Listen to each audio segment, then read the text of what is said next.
Se você acredita que criptoativo ainda é tema do futuro ou apenas para entusiastas do mercado financeiro, saiba, o futuro já chegou. Eles já fazem parte da realidade de empresas e clientes, e a contabilidade que não se atualizar, infelizmente, ficará para trás. Sejam todos muito bem-vindos. Sou Ariane Yumi, conselheira e vice-presidente de desenvolvimento profissional do CRC Paraná. Vamos abordar a contabilidade de criptoativos, classificação contábil, tratamento fiscal para pessoa física e jurídica, operações como mineração e DEF, obrigações acessórias juntos à Receita Federal, riscos e boas práticas, além dos desafios e tendências regulatórias no Brasil. Antes de iniciarmos, um aviso rápido. Este vídeo acabou de sair e tem 7 dias para ser hypado. Se você é da área e valoriza o conteúdo técnico de qualidade, clica no botão hypar aqui embaixo no seu celular para ajudar a nossa classe contábil a ganhar relevância no ranking do YouTube. Nosso tema de hoje é contabilidade de criptoativos, aspectos fiscais, contábeis e regulatórios.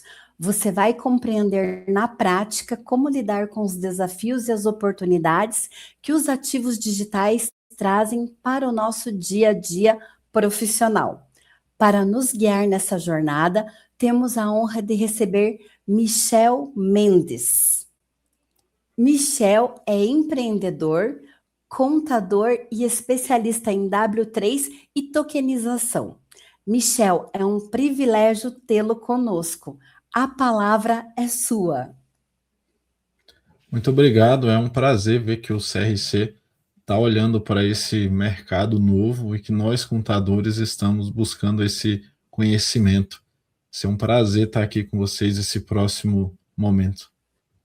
Obrigada, Michel. Por nada. Hoje a gente vai falar aqui sobre contabilidade de criptoativos. A gente vai passar pelos 3 aspectos: contábeis, fiscais e regulatórios. Lembrando que esse vídeo tem os direitos reservados aqui do CRC, tá? Então é importante que você não reproduza esse material. Bom, a gente vai passar por 6 blocos específicos aqui. Vou falar sobre a mudança que já aconteceu, sobre o tamanho do mercado. Esse bloco 2 eu percebo que muita gente ainda não tem noção desse tamanho de mercado, sobre o que é a contabilidade de criptoativo, e eu já garanto para você, contador, que é muito mais simples do que você pode imaginar. Você vai ver que segue padrões internacionais, não tem nada de muito novo, que a novidade para nós são os nomes, que muitas vezes são nomes diferentes do que a gente está acostumado. Que aí a gente precisa dominar alguns pontos, a gente vai passar por isso ali no bloco 4. Vou falar sobre os serviços e oportunidades, vou trazer alguns exemplos aqui, vou falar sobre os principais erros e riscos, e a gente encerra sobre todo esse tema, perfeito? Bom, vamos lá. A criptoativo e blockchain são infraestruturas que foram criadas lá atrás.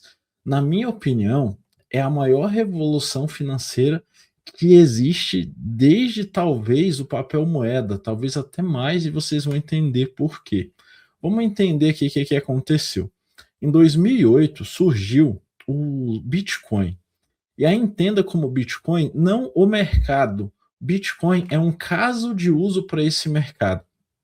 Existe uma pessoa chamada, a gente não sabe se é uma pessoa, se é uma empresa, se é um grupo de pessoas, mas o denominado Satoshi Nakamoto, que em 2008 ele lançou um documento chamado White Paper do Bitcoin, onde ele falava ali em 8 ou 10 páginas, inclusive vale muito a pena depois, por curiosidade, vocês pesquisarem White Paper do Bitcoin, tem a versão dele em português, e ele fala sobre uma moeda digital que ela vai funcionar paralela ao sistema financeiro. Essa era a ideia lá de 2008, tá? Paralela ao sistema financeiro, e que não precisava de intermediários, não precisava de um banco, não precisava de um emissor específico. Todas as pessoas elas poderiam ser emissoras e usuários, e pagar e receber e negociar diretamente entre pessoas. Ele chamava ali de um modelo financeiro peer-to-peer, de pessoa para pessoa, sem intermediários, tá? Lá em 2008, e aí foi até 2012, ali foi um momento de muito experimento. O Bitcoin ele era dado como moedas muito similar ao que hoje são as moedas, esses pontos que você ganha por utilizar um aplicativo, alguma coisa assim. Por bastante tempo, o Bitcoin foi utilizado nesse mesmo modelo. Houveram as primeiras compras, inclusive em maio de 2010, se não me falha a memória, houve a primeira compra financeira de Bitcoin, que foram compradas 2 pizzas na época por 10 mil Bitcoins. Até hoje é considerado o Bitcoin Pizza Day, que foi a primeira transação de fato que aconteceu com Bitcoin pagando por alguma coisa. E nesses 4 anos aqui, foi um movimento muito mais de entusiastas, os cyberpunks, que são revolucionários digitais que foram a base da criação do Bitcoin, enfim, ele era extremamente tecnológico. Veio um período posterior de especulação, e aí aqui já entra o Brasil, porque a primeira corretora nacional chegou no Brasil em 2013. E aí começou a entrar público geral, criaram-se as exchanges, que são as corretoras, então deixou de ser só uma moeda de pessoa para pessoa, começou a ser também possível você negociar entre pessoas utilizando corretoras centralizadas, começou a ter muita variação de preço, subia e descia muito, e ela, por esse tempo aqui, por esse momento de especulação, ela era tido como simplesmente um ativo para você especular, de altíssimo risco. Você quer fazer uma aposta qualquer, você compra cripto e vê se ela valoriza e depois ela vai desvalorizar.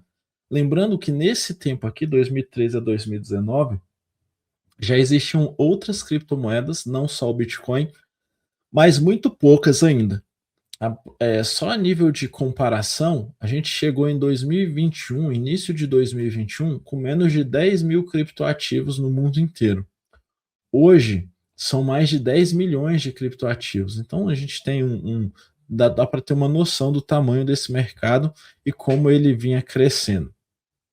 Depois de 2020, ele virou infraestrutura. Existia uma coisa aqui na parte de especulação, que foi ali em 2015, entre 2015 e 2018, surgiu também uma coisa chamada Ethereum, que foi uma outra criptomoeda, uma outra blockchain, vocês vão entender isso ao longo dessa aula hoje, que foi de uma outra pessoa, e essa pessoa é uma pessoa conhecida.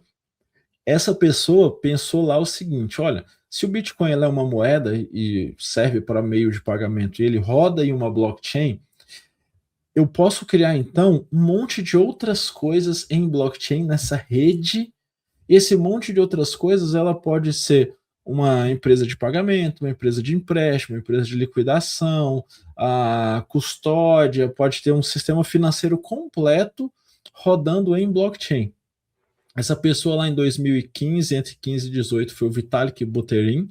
É um cara bastante conhecido, né, no mercado de criptoativos, e ele criou o Ethereum na época. E aí o Ethereum ele foi base para essa próxima fase aqui, que foi uma fase de infraestrutura, que veio a consolidação das stablecoins, que são moedas lastreadas no real, no dólar, no euro.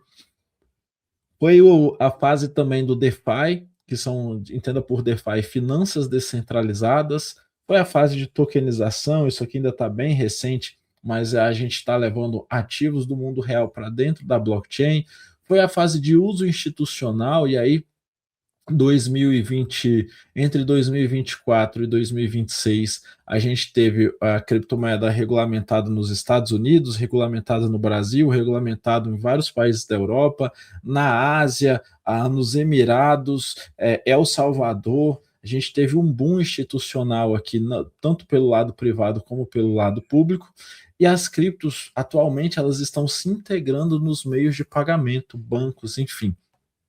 Então, fica claro aqui para vocês que a gente teve um avanço desde lá de quando foi criado para esse momento atual. E talvez você nem tenha noção de que o mercado de cripto já tenha tanto tempo, tá desde 2008, mas agora que a gente está começando de fato a perceber. Por quê?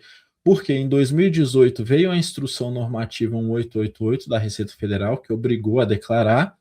Em 2026 veio a Instrução Normativa 2291, que é a Decrypto, que trouxe muito mais obrigações, incluindo inclusive essas corretoras internacionais. Então a gente tem um cenário onde o mercado cripto ele nasce, vem as instruções normativas da Receita Federal e vem toda essa movimentação também de institucionais e países, e a gente começa a perceber que a blockchain ela está ocupando o mesmo papel que a internet ocupou lá nos anos 2000.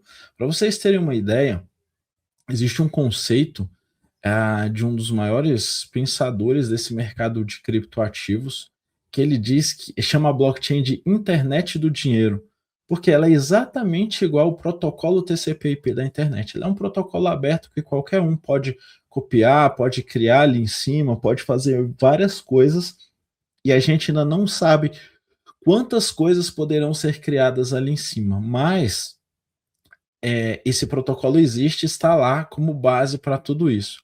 A diferença dele é que ele foi feito para transacionar dinheiro diretamente e não imagens, informações, vídeos como a internet tradicional, tá?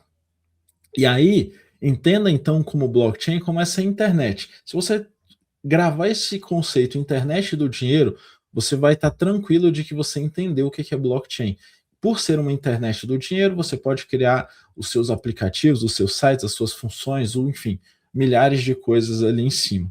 Então, significa que, como a internet do dinheiro, ela tem transferências internacionais em minutos, qualquer dia, qualquer hora, pode ser Natal, pode ser Ano Novo, pode ser 4 horas da manhã. Se você precisar enviar, por exemplo, 50 milhões de dólares, você vai enviar na mesma velocidade que você envia R$ 5, por exemplo. Você tem essa liquidação financeira quase instantânea. Em algumas redes, nas redes mais lentas, isso pode demorar tipo 20 a 30 minutos, como é o caso da rede do Bitcoin, em momentos de pico. Nas redes mais rápidas, isso é praticamente instantâneo. Você tem uma rastreabilidade de ativos e contratos completa, 100%. Entenda como rastreabilidade um livro razão, que nesse livro razão tem hora, tem transação, tem quem enviou, quem recebeu, quanto pagou de taxa, de uma forma imutável, tá? A grande diferença da blockchain é que ela é imutável. Pense bem, você como contador, um livro razão, que ele só pode ser escrito, ele nunca pode ser alterado nem apagado. Então, se eu fiz uma transação errada, ela está escrita nesse livro razão, e para desfazer, eu vou ter que refazer ou desfazer aquela transação, vou ter que fazer outra transação consertando aquela, e isso vai estar escrito nesse livro razão. Isso é a blockchain.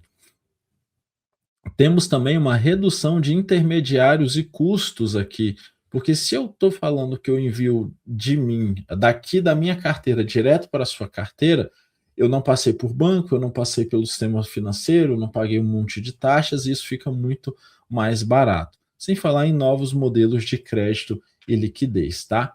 Então, só para você ter uma noção, eu trouxe uns exemplos aqui.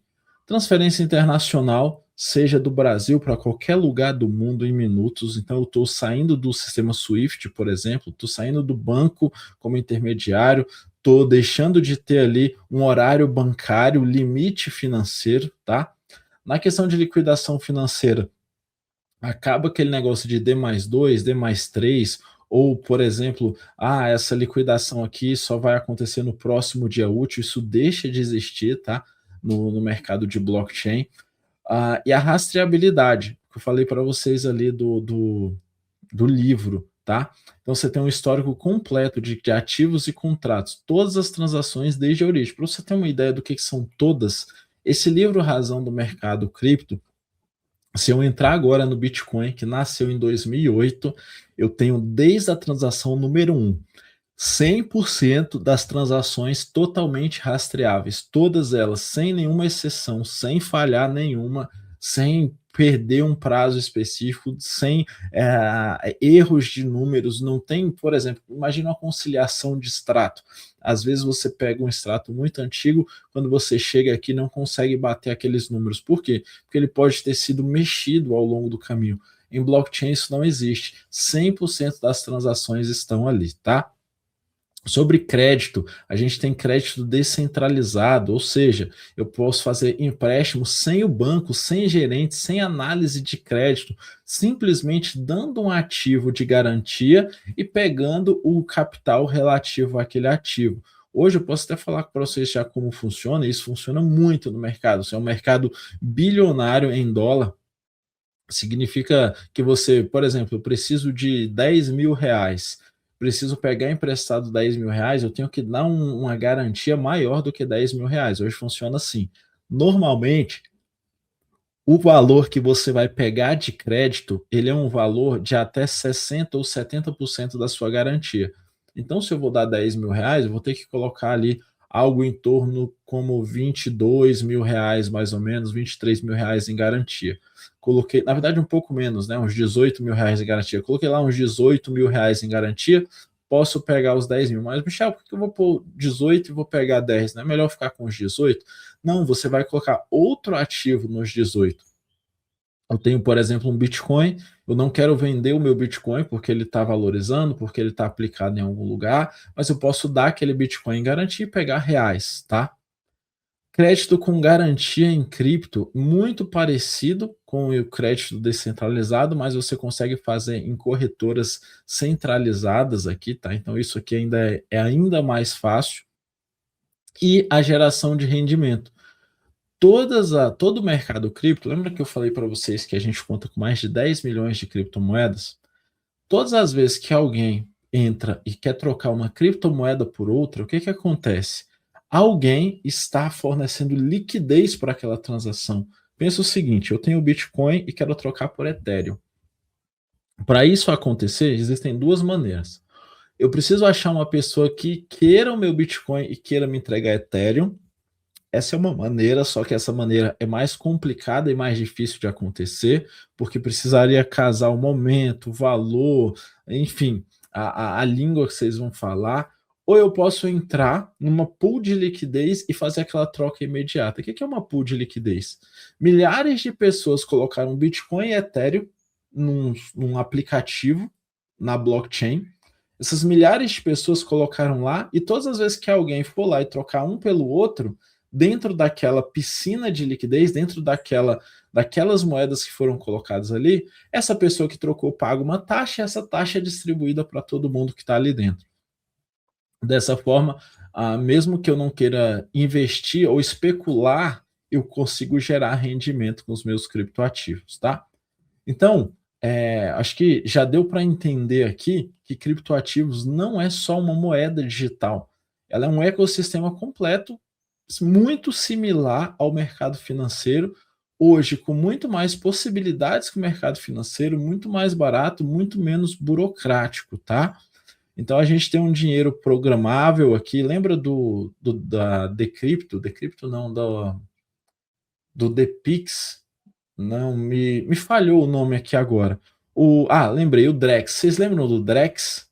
O Brasil está tentando desenvolver o Drex. Inicialmente ele ia ser numa blockchain, depois eles voltaram atrás, agora estão voltando atrás de novo e voltando ele para blockchain. Mas o que era o Drex? É um dinheiro programável. Isso já existe no mercado cripto. Qualquer um de nós pode criar um dinheiro programável. O que seria um dinheiro programável? Esse dinheiro aqui, ele é para comprar uma coisa específica. Esse aqui, ele vale mais se for pagar alguma coisa. Vou por exemplo, os reais. Vamos supor que dentro da sua casa, nas suas finanças aí da sua família, você decida que você tem um salário lá de 20 mil reais. 2 mil reais vai para a escola das crianças, 5 mil reais vai pagar, sei lá, a prestação de um imóvel e os outros 13 mil reais é livre. Então você programa ali que obrigatoriamente quando cair aquele dinheiro, 2.000 vai para a escola, 5.000 para casa e o restante é dividido igualmente entre as partes. Isso é um dinheiro programável. Isso você consegue colocar tudo a nível de código, num formato que, por exemplo, só após a confirmação do pagamento da escola, só após a confirmação do pagamento da casa, é que vai liberar o dinheiro para as outras pessoas da casa. O dinheiro só vai liberar proporcionalmente ao que aquela pessoa economizou, gastou, enfim, posso criar várias regras para esse dinheiro programável aqui. Temos também os ativos tokenizados. Isso aqui é um mundo à parte. Podemos, quem sabe, fazer uma outra aula depois só falando sobre tokenização. Mas imagina só, você tem um imóvel e você não queria vender esse imóvel. Vamos ilustrar aqui. Você tem um imóvel lá na Ilha do Mel, ali em Curitiba. Vamos dar um exemplo aqui. Você tem um imóvel na Ilha do Mel, em Curitiba, você não tem dinheiro para desenvolver esse imóvel, ou melhor, o seu cliente não tem dinheiro para desenvolver esse imóvel, mas é um imóvel com alto potencial turístico. Aí você pensa e fala assim, bom, o que dá para eu fazer? Eu posso ir ao banco, tentar um empréstimo, eu posso procurar, sei lá, alguém para entrar como meu sócio. Isso até então, tá? No mercado tokenizado, eu posso ir a uma tokenizadora e dizer para eles, olha, eu tenho esse imóvel, tá aqui na Ilha do Mel, existe um potencial turístico, eu gostaria muito que esse imóvel ele fosse tokenizado. Eu quero tokenizar 30% desse imóvel, por esses 30% eu quero pegar 600 mil e esses 600 mil vai ser aplicado no próprio imóvel. Está aqui o projeto, está aqui o que vai ser construído, o potencial de retorno, e as pessoas que comprarem esses 30%, elas vão ter um direito sobre a renda e vão ser donas de um pedaço de 30% desse imóvel. Isso é um exemplo de processo de tokenização. Isso acontece no Brasil muito, tá? Bastante. E aí, dessa forma, através do mercado de criptoativo, conectou o investidor com o captador, tirou aquele empreendimento do papel, não precisou ir no mercado tradicional, isso tornou a operação mais barata, mais possível também, porque muitas vezes o mercado tradicional, muitas vezes não, o mercado tradicional ele trabalha com empréstimo, ele não trabalha participando do seu projeto em nenhuma hipótese. Aqui não, você traz pessoas para participarem do seu projeto. Talvez esse investidor esteja disposto, por exemplo, a não receber nada, receber só lá no lucro, receber só numa venda futura, só quando for ter receita de aluguel de temporada, ou não, ele vai receber via empréstimo, mas aceita começar a pagar daqui a um ano, vai pagar juros e o principal daqui a um ano. Enfim, abre-se um mundo baseado enfim, a criatividade é o limite aqui nos ativos tokenizados, tá? Nesse mercado também a gente tem vários instrumentos financeiros nativos da internet, como os stablecoins, os contratos inteligentes, as aplicações globais. Eu acho que vale exemplos rápidos aqui. As stablecoins são, imagina só, você entra no mercado cripto, você está lá, só que o Bitcoin é muito volátil, o Ethereum é muito volátil, ou qualquer que seja a criptomoeda que você comprou, ela é muito volátil, ela varia demais o preço. Você não quer arriscar que o seu capital fique subindo e descendo a todo momento. O que eu faço então?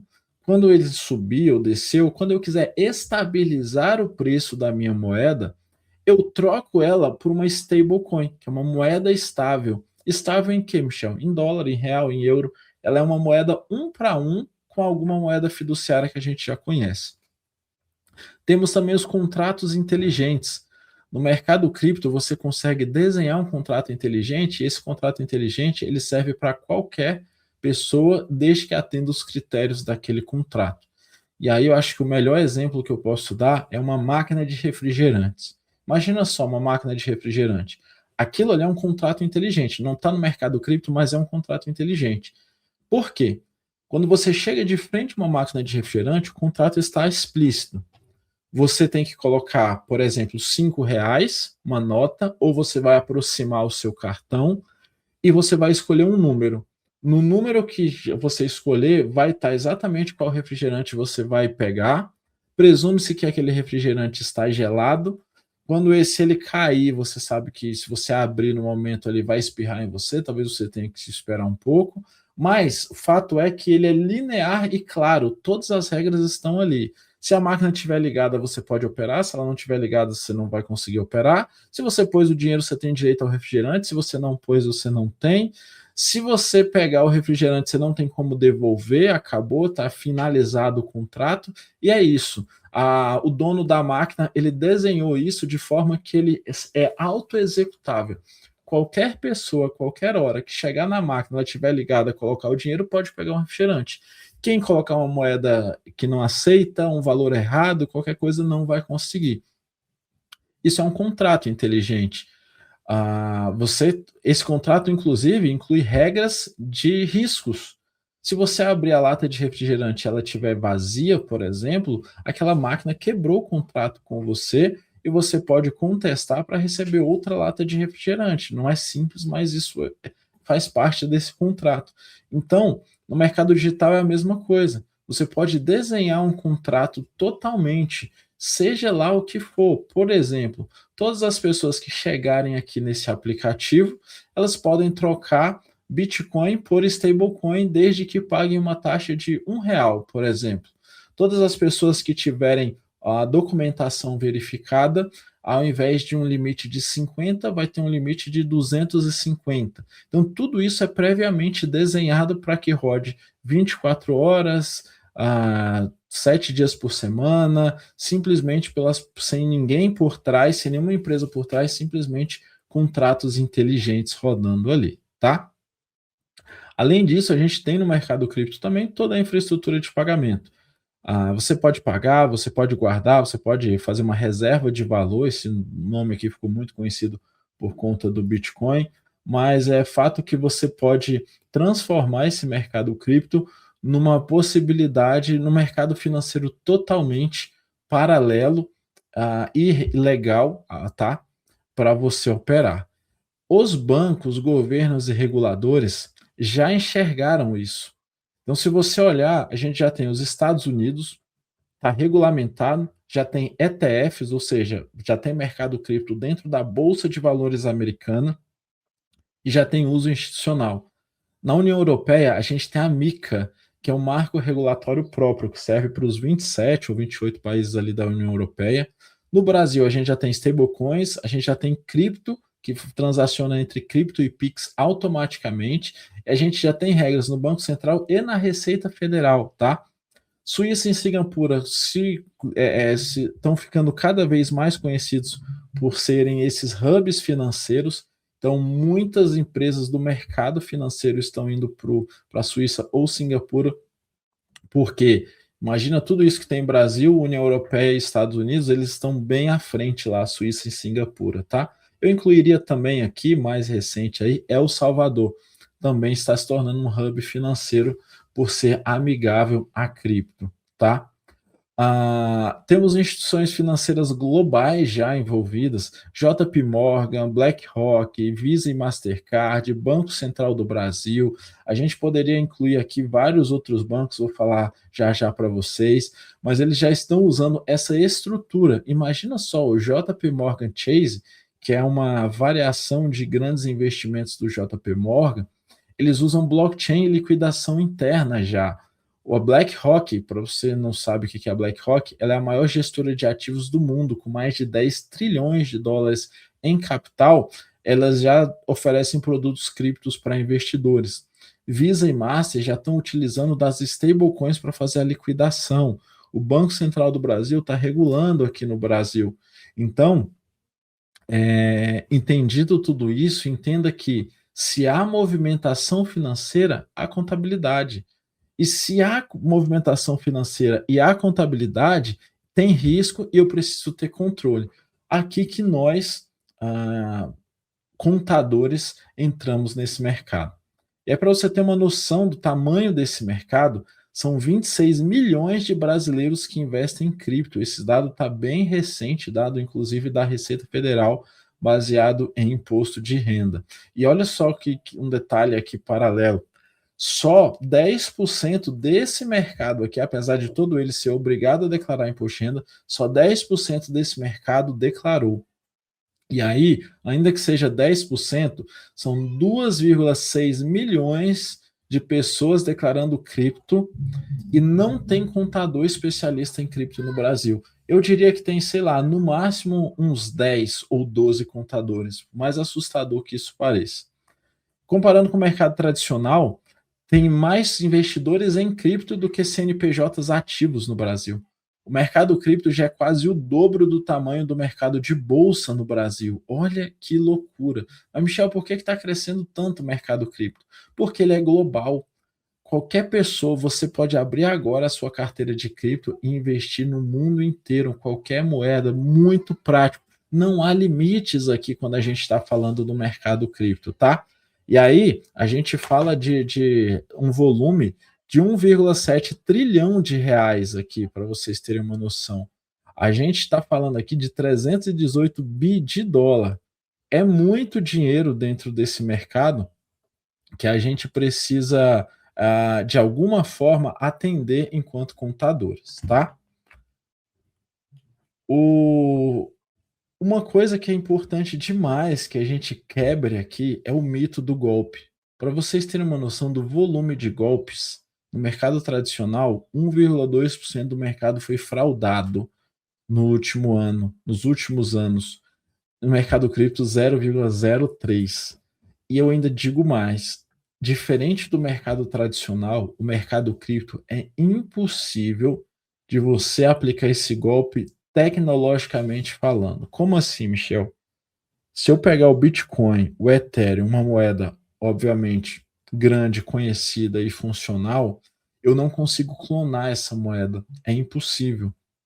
Eu não consigo transformar essa moeda em uma moeda falsa ou num protocolo falso, não. Eu posso até criar uma igual com nome parecido, muito parecida, e falar para as pessoas que, olha, esse gato aqui é uma lebre. Eu posso até falar isso, mas eu não consigo clonar isso, fraudar, eu não consigo mudar aquele livro razão que eu falei com vocês.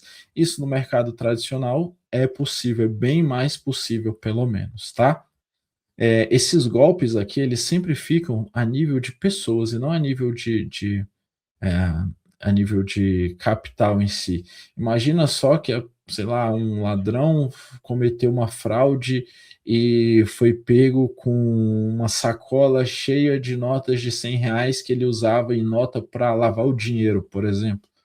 Não é culpa das notas de R$ 100 aquele golpe ali, da mesma forma que se esse ladrão for pego com uma carteira de criptomoedas cheia de criptomoedas, não é o mercado cripto que é fraudado, é aquela pessoa que fraudou e utilizou das notas de R$ 100 ou do mercado cripto, tá?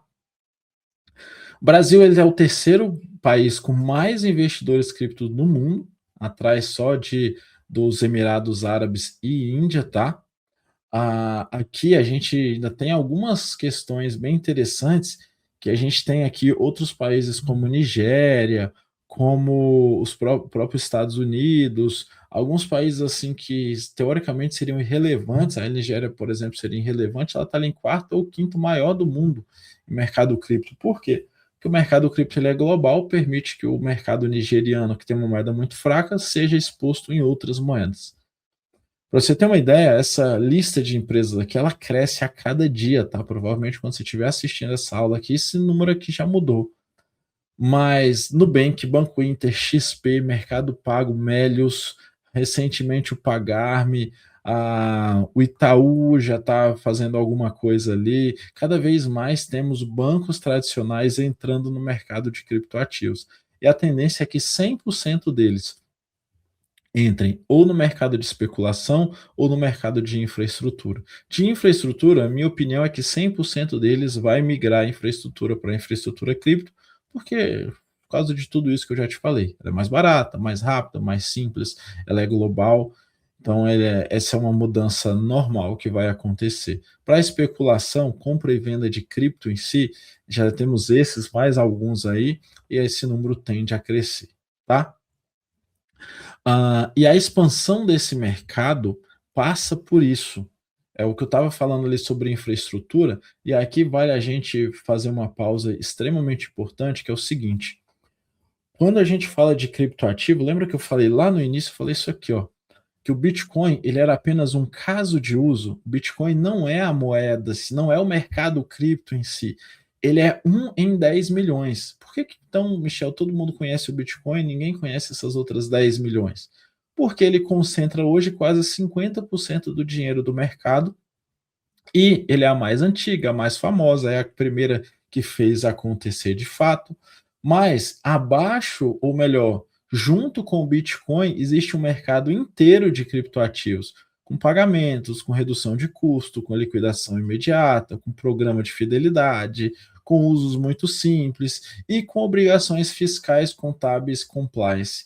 Tá? Para a gente, contador, isso aqui é uma oportunidade absurda. Eu aconselho demais, se você sair dessa aula aqui na cabeça com a informação de que existe um mercado enorme, que é o mercado de cripto para contadores, e eu, como contador, preciso entrar nesse mercado porque eu vou ter melhores honorários, melhores clientes. Por que melhores clientes? Porque é um cliente mais tecnológico, é um cliente que vai te enviar documentos por meio digital, é um cliente que vai poder fazer uma reunião online, é um cliente muito mais atual.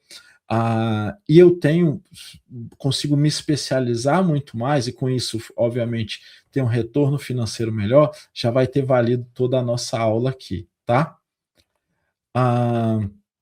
Vamos então para esse bloco 3. O que é essa contabilidade cripto, então, Michel, que você tanto falou? O imposto de renda é apenas uma faísca no meio disso tudo, tá? Além disso, a gente tem um controle patrimonial completo, a gente tem um registro de operações, classificação de operações, conformidade fiscal, a gente tem a leitura fiscal ao longo do tempo. Então, imagina que a mercado cripto são várias moedas. Então, eu como comércio recebi um pagamento em Bitcoin. Ele entrou custando R$ 500. Eu preciso fazer um controle de estoque daquilo. E aí, quando eu for vender esse Bitcoin, transformar ele em reais, ele vai ter um ganho de capital ou um prejuízo. Ele variou, tá? E aí, essa variação, ela gera movimentação que impacta no meu contábil e que impacta fiscalmente, seja para gerar um crédito pelo prejuízo que eu tive, seja para o lucro pelo ganho de capital que eu tive, e talvez esse lucro entre também na minha isenção, tá? Então, entenda que quando eu olho para tudo isso, eu tenho um mercado, um campo extremamente fértil para o contador.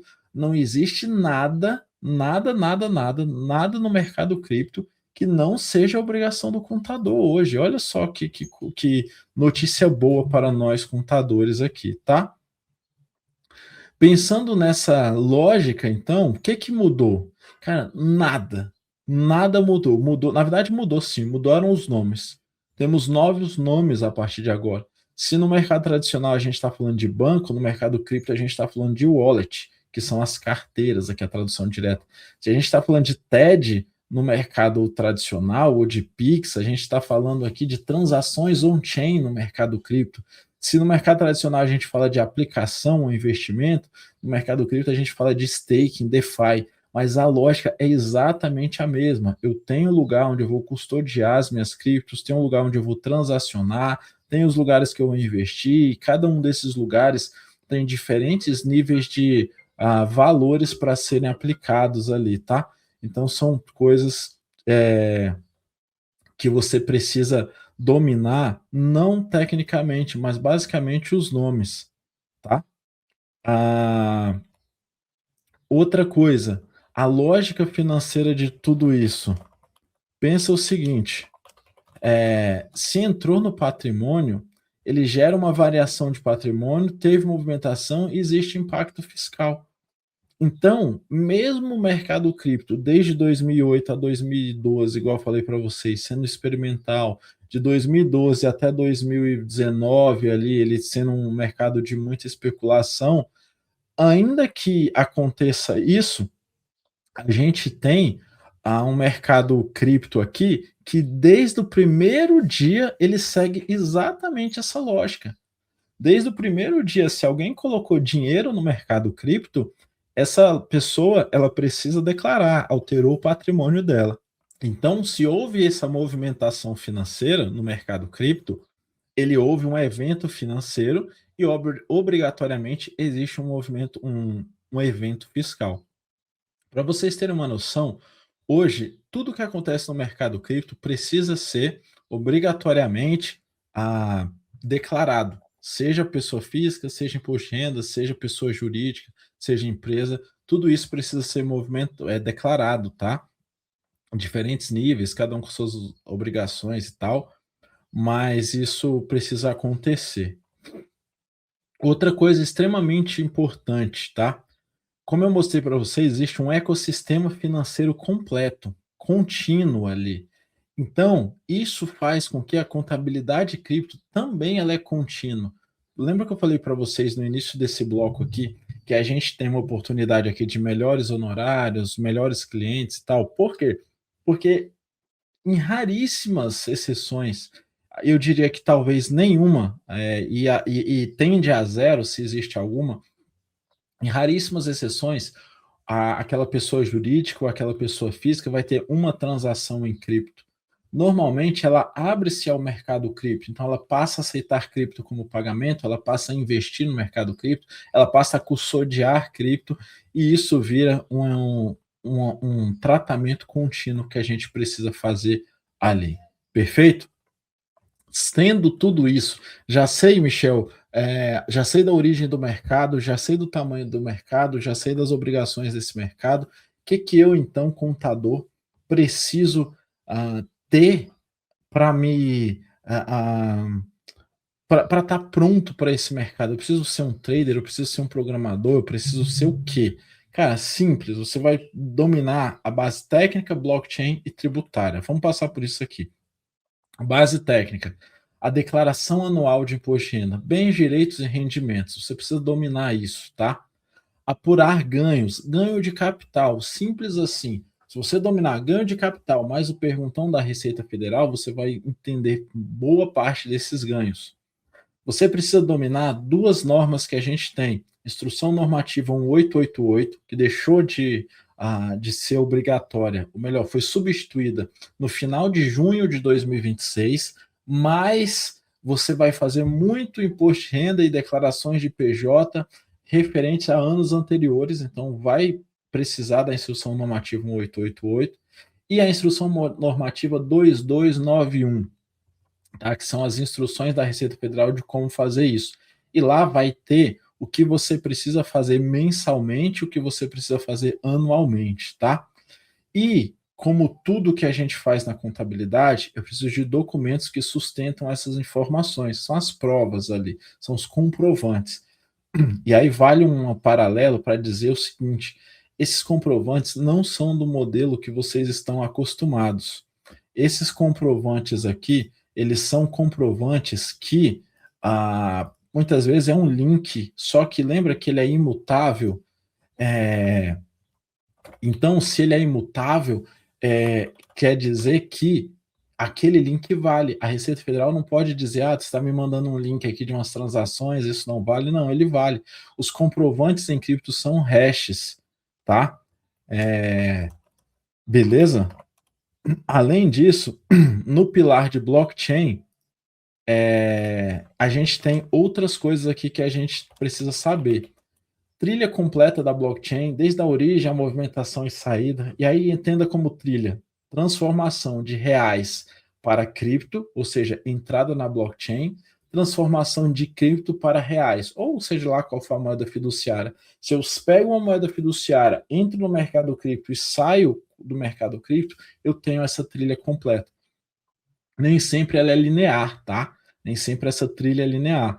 Então você vai precisar passar por conciliação, muito similar à conciliação bancária. Você só vai ver nomes esquisitos que você vai traduzir umas 2 ou 3 vezes nas primeiras vezes, depois você vai entender bem como funciona e ele é repetitivo. Então a conciliação ali das exchanges, que são as corretoras, das wallets, que são as carteiras, e as transações on-chain, que são essas transações que acontecem nessa internet do dinheiro que eu falei para vocês, tá?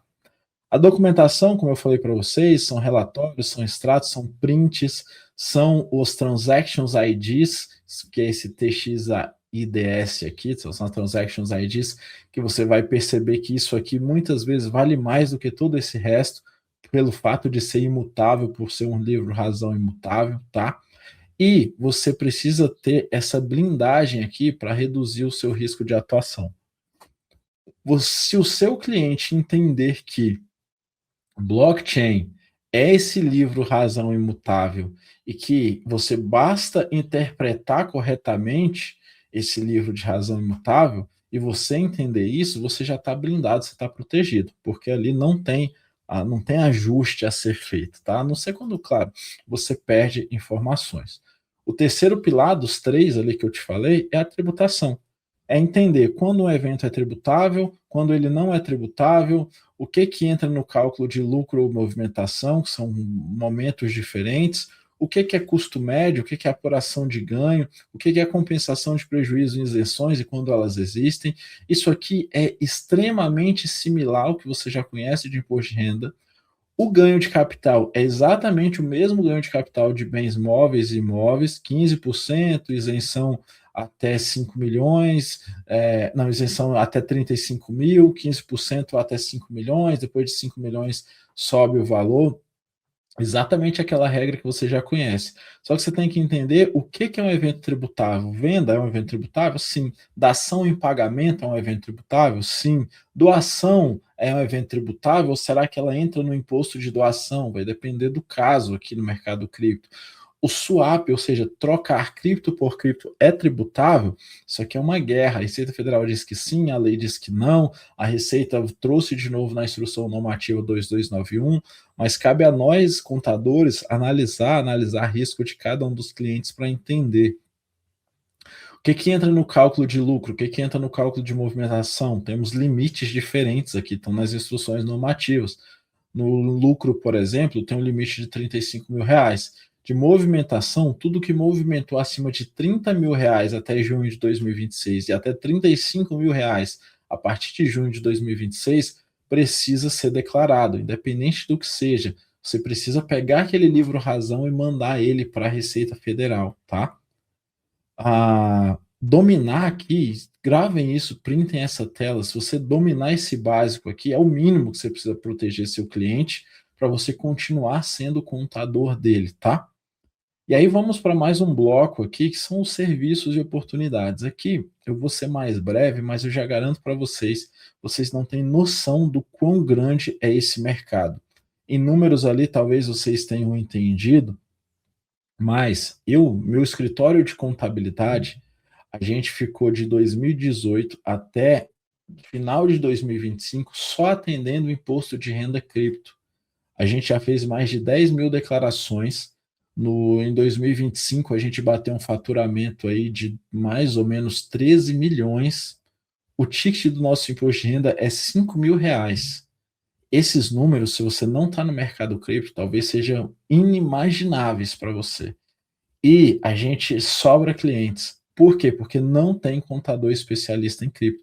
Então é uma oportunidade gigantesca. E junto com esses impostos de renda, vem regularização fiscal, vem uma PJ, vem uma holding que muitas vezes esse cara precisa fazer, vem um planejamento tributário, como é que eu vou sacar isso aqui porque eu tenho um volume grande, não quero pagar o teto do imposto, tem alguma maneira da gente fazer um planejamento tributário? Como é que eu faço a minha questão de sucessão patrimonial? Isso a gente já conecta com parceiros advogados. Faz sentido, Michel, eu preciso entender, preciso contar a minha história. Bom, vamos fazer uma consultoria então, 1 hora de consultoria, 1 hora e meia de consultoria, vamos fazer uma auditoria de todas as suas transações. Isso desdobra numa quantidade de demanda que vocês não fazem noção do quão grande é esse mercado. Pausem aqui pausem não, terminando essa aula aqui, procurem saber, vai no Google, vai no seu onde você quiser pesquisar e procure sobre o tamanho do mercado cripto, possibilidades sobre contabilidade para contador de cripto que vocês certamente vão se surpreender, tá?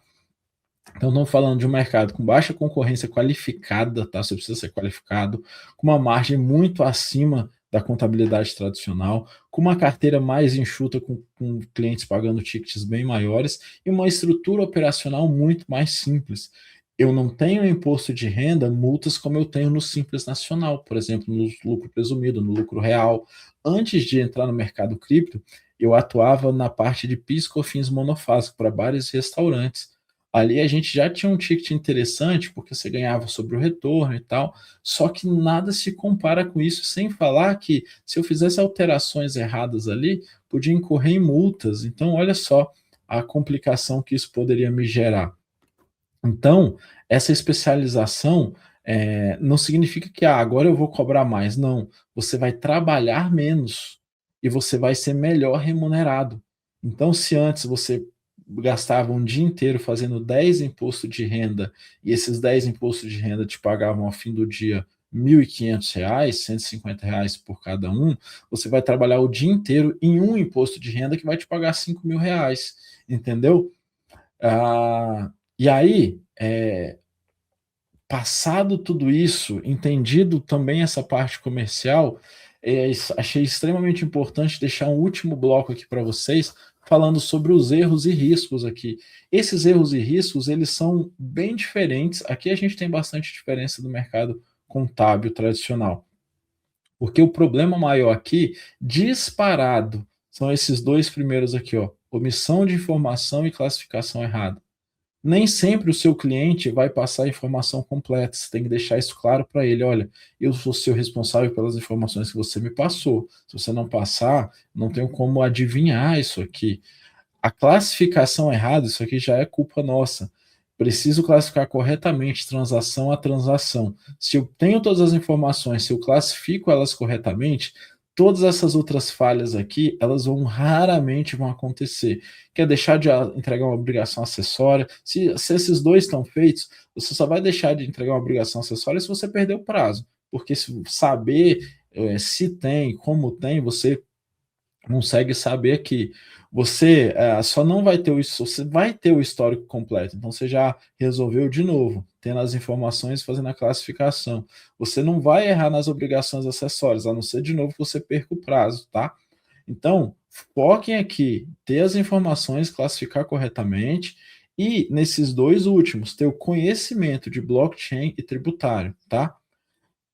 Sem medo de errar, sem medo de exagerar, eu garanto para você. Por mais que eu tenha falado um monte de palavras estranhas de uma coisa que talvez esteja bugando a cabeça de vocês, é, esse mercado aqui ele é muito menor que o mercado de Simples Nacional, a nível de conhecimento que você tem que aprender para começar a atuar. Você tem mais conhecimento no Simples Nacional, você tem mais conhecimento em offshore, você tem mais conhecimento em hold, você tem muito mais conhecimento e leis em várias outras áreas da contabilidade, DP, RH. Então, nossa, nem se fale o quanto de variações e conhecimento você tem que ter. No mercado cripto você tem uma quantidade menor de leis para estudar, uma quantidade menor de conhecimento para estudar. Nem falamos aqui, vocês vão ter acesso a esse material, aqui eu deixei os valores de multas também, e de crimes, de sonegação fiscal e tal. E aí, assim, a gente falou, não entramos exatamente nesse aspecto aqui, mas vale falar uma coisa extremamente importante, que toda a contabilidade no Brasil, ela já segue o padrão da OCDE/CARF.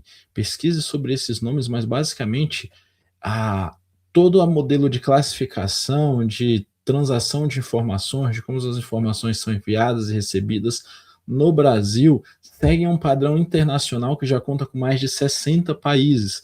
Então, todo esse conhecimento aqui que você teve e ao longo dessa aula, apenas uma fagulha aí para a gente começar a desenvolver, todo esse conhecimento ele é aplicável a nível de mundo e já serve para qualquer dessas corretoras, perfeito? Aqui eu deixo para o material para vocês depois algumas informações de multas, crimes que podem acontecer. Lembrando aqui que esses erros de cripto, muitas vezes eles podem acontecer anos depois, porque a Receita Federal tem até 5 anos para cobrar. E eu deixo uma reflexão extremamente importante aqui, ó. A cripto, ela sempre teve nos grandes ciclos de transformação, ou melhor, a contabilidade sempre teve nos grandes ciclos de transformação, e cripto é apenas mais um desses grandes ciclos e a contabilidade estará lá presente. Quanto antes você se preparar para isso, antes você vai chegar nesse novo mercado cheio de possibilidades, tá? Vou chamar de volta a nossa conselheira, mas eu já deixo aqui os meus contatos também, meu Instagram. Você pode me encontrar nas redes sociais. Estarei sempre disposto a trocar informações com vocês. Oi, conselheira. Oi, Michel, tudo bem? Michel, em nome de todos os participantes, nossos sinceros agradecimentos por compartilhar seu conhecimento conosco. Gostaríamos de fazer algumas perguntas que surgiram durante sua fala, especialmente pensando no nosso dia a dia da contabilidade. Perfeito. A primeira pergunta. Considerando o volume financeiro movimentado no Brasil e o número de investidores em cripto, quais são os riscos contábeis e fiscais de existir movimentação financeira sem controle adequado? Perfeito. Hoje o maior risco em valores, eu diria que são os 150% de multa que a Receita Federal pode cobrar sobre o imposto devido ou sobre o valor não declarado. Então pode ser um impacto no patrimônio da pessoa jurídica ou pessoa física muito grande. Eu acho que esse é um dos maiores. E tem um erro que é extremamente perigoso, que o mercado cripto, ele é um mercado que você não pode, o governo não consegue controlar a nível de confisco, tá? Então, mesmo vendo o governo, de nenhum lugar do mundo consegue confiscar. Sendo assim, se você está fazendo transações não declaradas, isso é mais facilmente caracterizado como sonegação fiscal, algum crime contra a ordem tributária, talvez até lavagem de dinheiro. Então tem que tomar muito cuidado também por conta disso. Entendi. Durante a apresentação, foi feita uma comparação entre o mercado cripto e o mercado financeiro tradicional.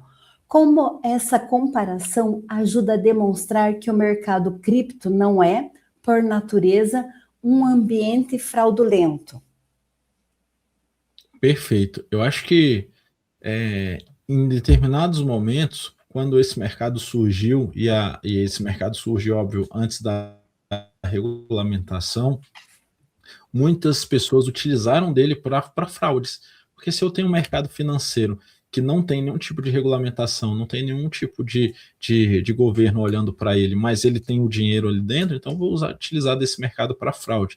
Isso aconteceu lá atrás, mas conforme esse mercado avançou, e o governo, a regulamentação, as legislações, alguns limites, obrigações, por exemplo, de identificar as partes foram surgindo, coisas que foram trazidas do mercado financeiro tradicional, ele deixa de ser esse mercado concorrente, vamos dizer assim, para ser uma evolução natural do mercado financeiro. Por isso eu acredito que quando a gente compara ali, a gente entende que, na verdade, não é que vão existir dois mercados, é que o mercado está migrando para essa nova tecnologia.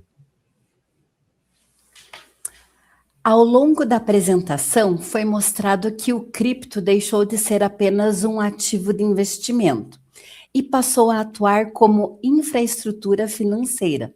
Quais são as principais implicações dessa mudança para a atuação do contador?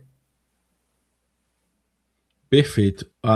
Acredito que a principal mudança aí é uma mudança de nomenclatura mesmo, porque quando a gente pega a operação em si, se eu tirar toda essa sopa de letrinhas que traz o mercado do cripto, a operação lá na Blue Consult, por exemplo, no meu escritório, ela é controle patrimonial, tanto pessoa física como pessoa jurídica, e ela é a, um controle de ganho de capital e prejuízo. Então não tem muito além disso. E aí, claro, tem uma variação patrimonial também, mas é que bens e direitos e tal, um controle para não perder nenhuma transação, e aí isso inclui as conciliações financeiras. Então a gente fala de controle patrimonial, de controle de ganho de capital e de conciliação bancária. Então, para o contador, é importantíssimo ele entender que, cara, não tem novidade aqui para mim. Tem uma novidade de nomes. Eu vou ter que aprender a chamar as coisas de outros nomes, porque é assim que vai vir. Muitas vezes esses nomes estão em inglês, mas a atuação é exatamente igual ao que a gente já atua no dia a dia. Michel, quero agradecer por todo o conhecimento que nos foi repassado. Com estes conhecimentos sobre criptoativos, encerramos a programação de hoje. Agradecemos a participação de todos que nos acompanharam. Deixe seu like, se inscreva e compartilhe este vídeo com aquele colega que precisa entender que criptoativos também seguem regras e precisam de conformidade fiscal, contábil e regulatória. Nosso compromisso é fomentar conhecimento e apoio técnico para uma profissão cada vez mais forte, estratégica e preparada para os novos tempos. Conselho Regional de Contabilidade do Paraná. Siga este conselho.